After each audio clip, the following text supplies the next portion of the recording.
Good morning, traders. It's 8:03 a.m. Chicago time on the 10th of January, 2019. It's Thursday. Good morning, good day. Derivatives trading involves substantial risk of loss and is not suitable for all investors. Past performance is not necessarily indicative of future results. This morning, the market's coming off.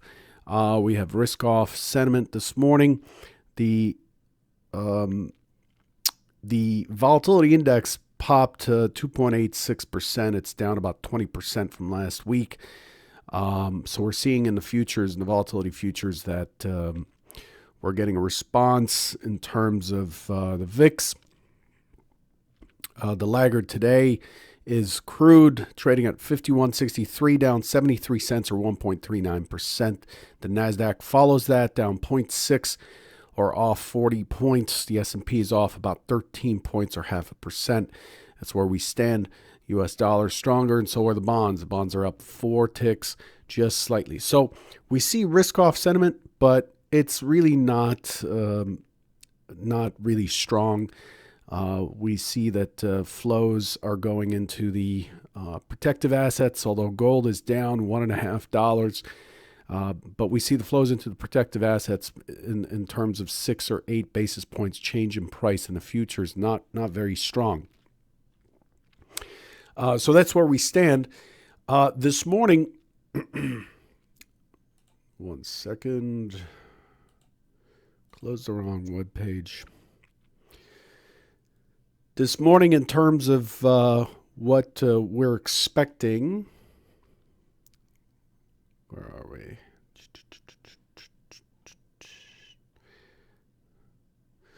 So we had initial jobless claims came in at 216 versus 233 consensus or previous. And the consensus was 225, so slightly better.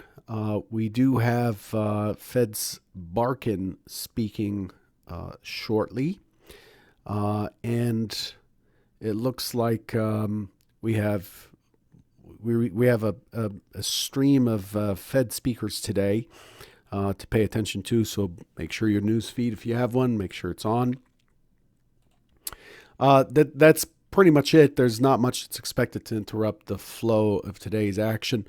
Let's jump right into the review segment. So yesterday, the primary scenario outlined in green is to attempt to push higher and then become responsive, tangle up at the high of the prior day at 81.75 or so, and then fall into the range to pop back out later.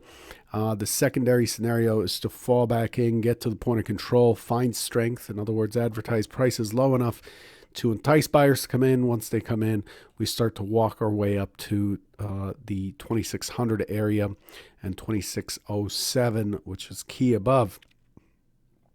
Here's what actually happened.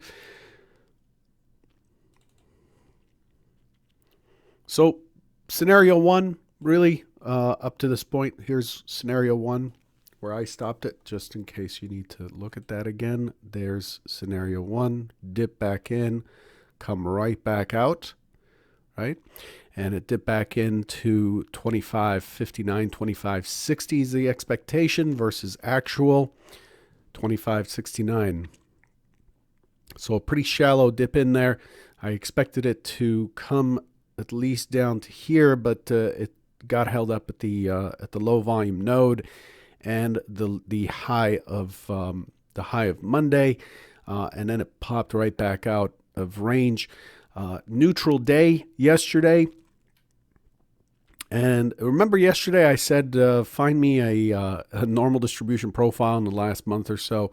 Well, yesterday was a really valiant attempt at creating one right here. Yesterday was very choppy, and frankly, I did not trade it well at all. I traded in the morning and had meetings in the afternoon, but the trade I took was a loss. As a short was a loss, and I didn't come back in time to recover.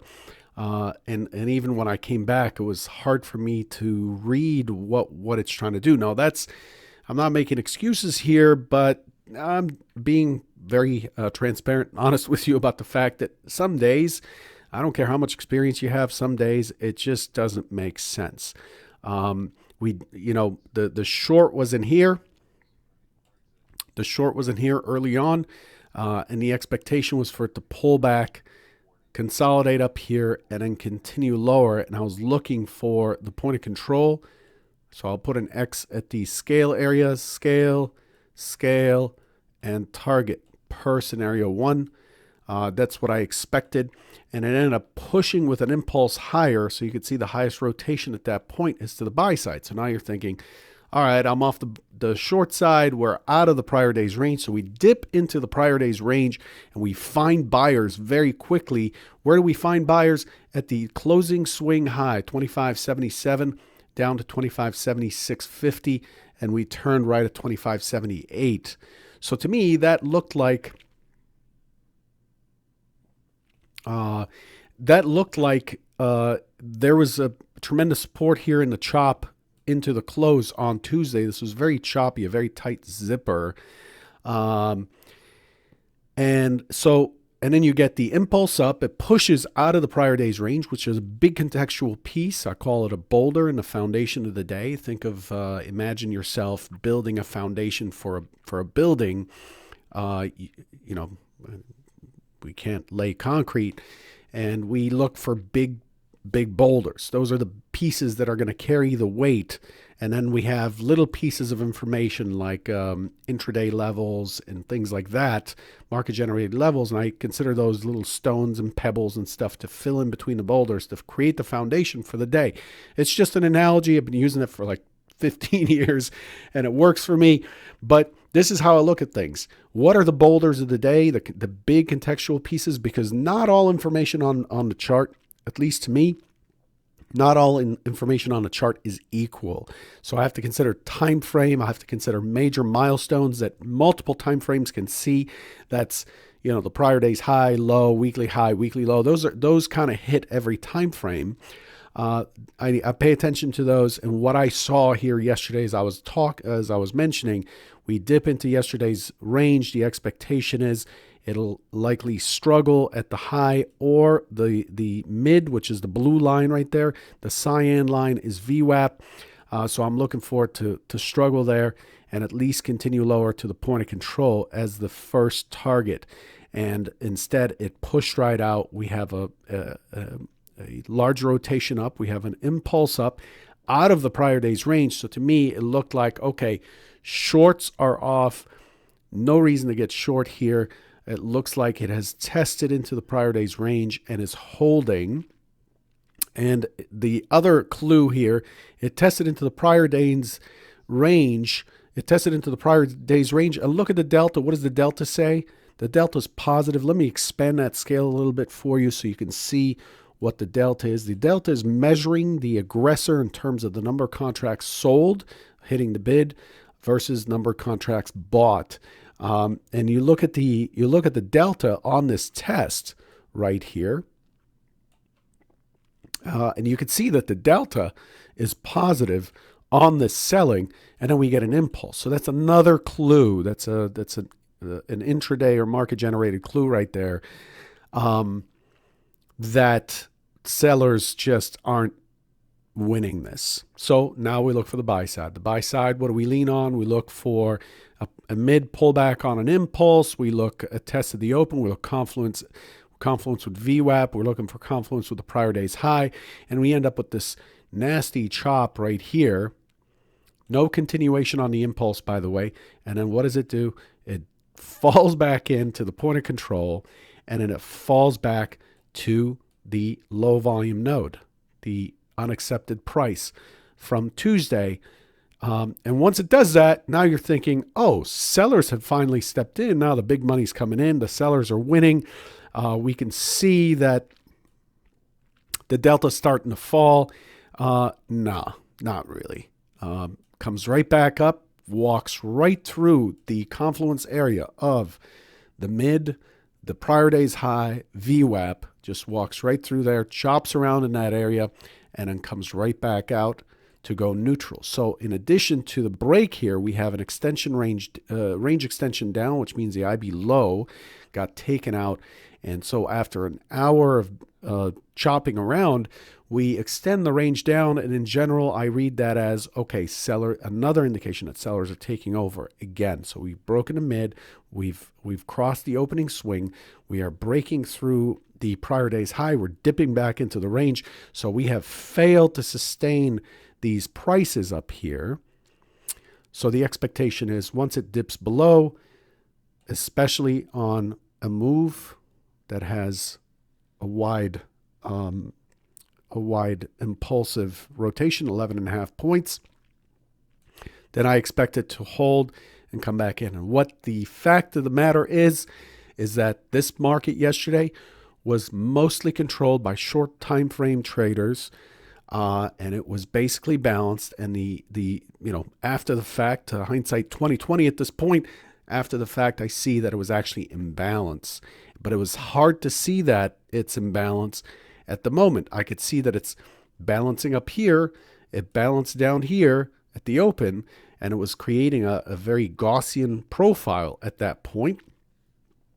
But it was breaking out of a Gaussian profile, so it was coiling and it was breaking into the prior day's range. So expected this scenario one to play out, and just didn't work. And then I took off at 10:30 Central, and I missed this entire crazy nonsense here, and it ended up finishing in the middle. We had a completely balanced day, although it looked like a P shape. But P shapes, remember, P shape, short squeeze, P shape volume profile starts at the stem, moves to the upper portion, and then prices go high enough that they find balance, and then you end up with a P-shaped profile. That's not what happened here. Okay, so this is not a short squeeze profile. This is really a balanced profile with a small dip in it. And then today, we are trading at 26.69, at 26.69 down here. 26.69. This is an excess low, by the way. This was done in the third bracket of the day between 9:30 and 10 Central, 10:30 and 11 Eastern.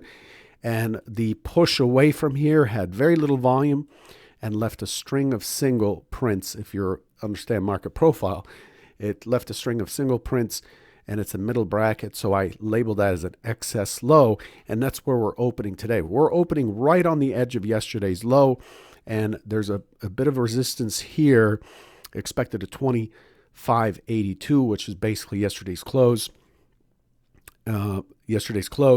81 and a quarter is the prior day's high.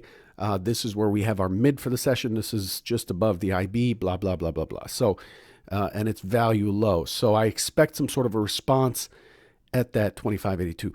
Now, this is a longer walk through the normal because we've spent the last 12 minutes on it, but I thought it was a very interesting day. I ended up down for the day. And yes, if anybody tells you that they never have down days, it could happen. You could have I've had strings of, 3-4 months with not a single down day in the past. It can happen, but it's not normal. It's an unusual streak, and generally you get the opposite streak at some point in the future. But I finished the day down, and I wanted to go through what went wrong, right? Instead of just emphasizing what went right. I want to go through what went wrong and the fact that it just didn't work. The trades I took were setups, were legit, were executed properly. I give myself A for read, A for execution on those trades, but it just didn't work out. Okay, so yesterday was a confusing day for me, and we ended up with a neutral day, so the market was confused in and of itself. Now let's move on past this. Excuse me.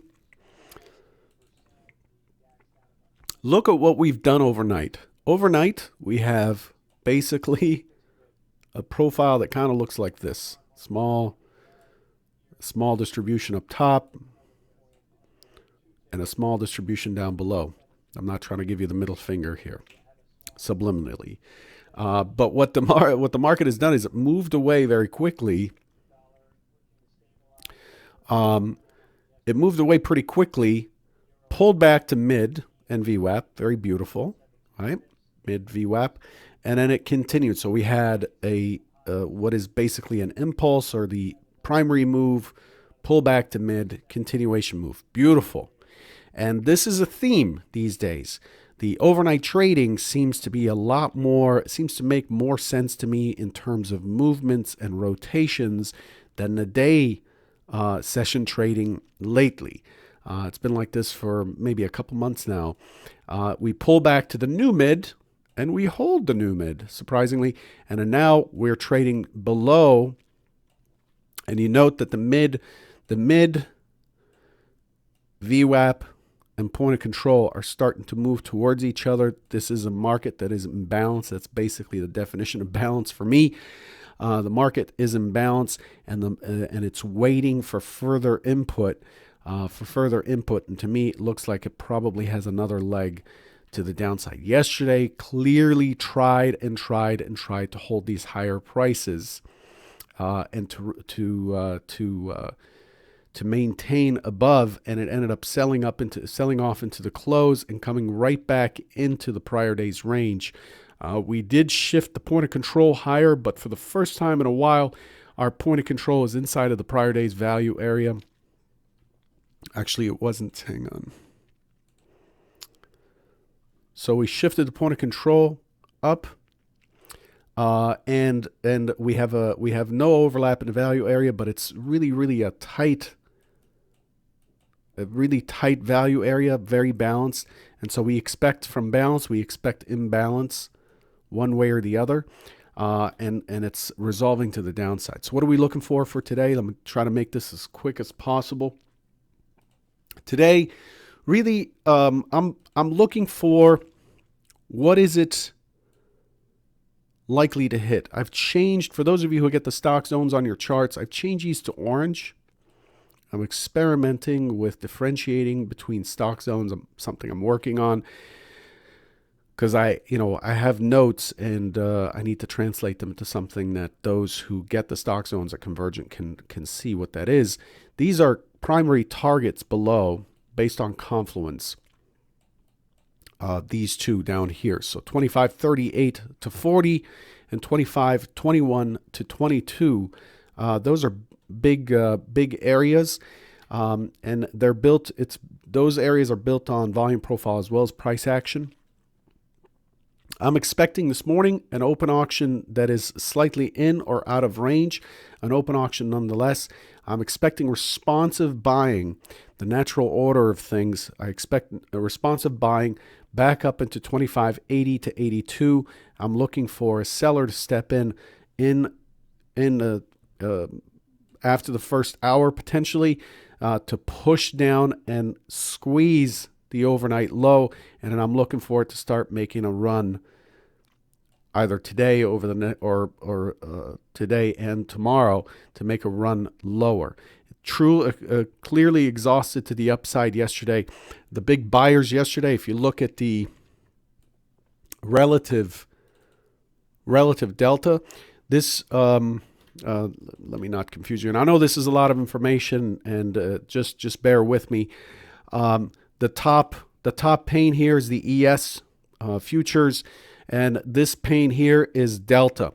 This is the cumulative delta, all combined. The white is large lots. These are any tick size that is tick volume that is greater, that is 10 to 100, 10 to 99 lots, okay?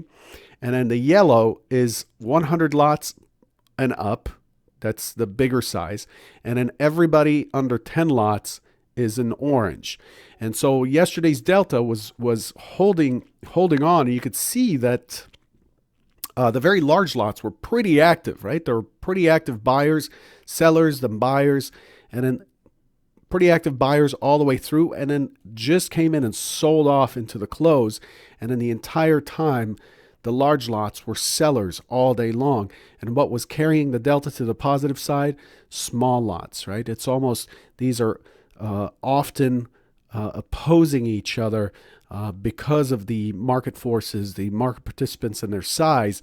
These are often opposing each other. So small lots were buying, large lots were selling in a trend yesterday. And very large lots, 100 lots more, are split and then are pushed higher yesterday, and then they sold off into the close. It seemed like there was an attempt to hold prices, to continue prices higher, and it just gave up, and now we end up with a downside push. So open auction, push towards 76.50 and then 80.82, okay, 81.82, impulse down, and then start walking to the overnight low, and then start pushing towards these levels down here. These would be the key extended targets. That's scenario 1. Scenario 2, if it fails to turn, I expect that it's an open auction, move lower, so initiative selling immediately, and then dip enough to buy. We've seen this over the last couple of sessions here. Bracket D buy, and then here early buy. So bracket D was right here, buy. And looking for the buy right after the IB is in, and then push back up, consolidate at the point of control between 82 and 85, consolidate, and then start to squeeze the shorts up into this 25.98, and then potentially push into 2600, which is quite a bit of range given recent ranges. These are opposing ideas. The tertiary plan normally is an open test drive, but today it's actually a balanced day, an additional balanced day. It's generally the markets do not go up and then fall off. The markets tend to consolidate, and then fall off and just run out of buyers and just fall off. Okay, buyer aggressors and fall off. Anyway, I'm way over my time. It's 5 minutes to the open, but I felt there was plenty here to talk about today. Good luck, and I'll catch you tomorrow. Take care.